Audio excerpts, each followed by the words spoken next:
येत्या 2 दिवसात होणार पालकमंत्र्यांच्या नावाची घोषणा। 15 ऑगस्टला नवे पालकमंत्री करणार ध्वजारोहण।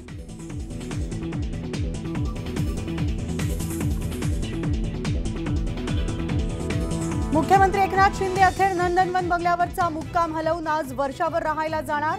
मंत्रिमंडळ विस्तारानंतर आता वर्षावरून राज्याचा कारभार पाहणार।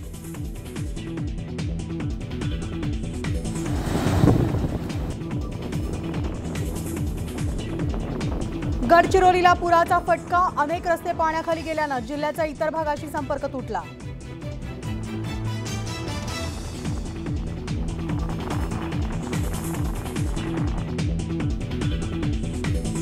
पंचगंगा नदीनं ओलांडली इशारा पातळी। राधानगरी धरणाचे दरवाजे उघडल्यानं कोल्हापूरच्या सखल भागात पाणी शिरण्याची शक्यता। तर शिवाजी विद्यापीठाच्या आज आणि उद्याच्या परीक्षा पुढे ढकलल्या।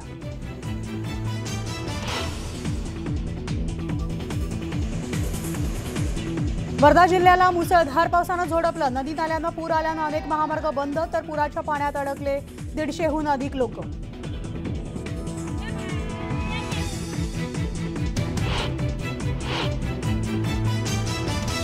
4 सदस्यीय प्रभाग रचनेविरोधात राष्ट्रवादीनं केली सर्वोच्च न्यायालयात याचिका। निवडणूक आयोगानं केली अवमान याचिका।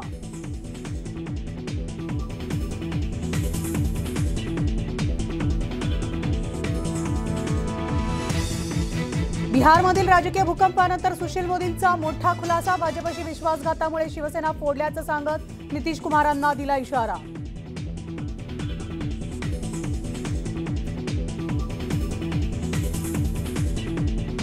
आणि स्वातंत्र्यदिनी काश्मीरमध्ये घातपाताचा मोठा कट। सुरक्षा दलाच्या सतर्कतेमुळे उधळला। तब्बल 30 किलो स्फोटकं केली जप्त।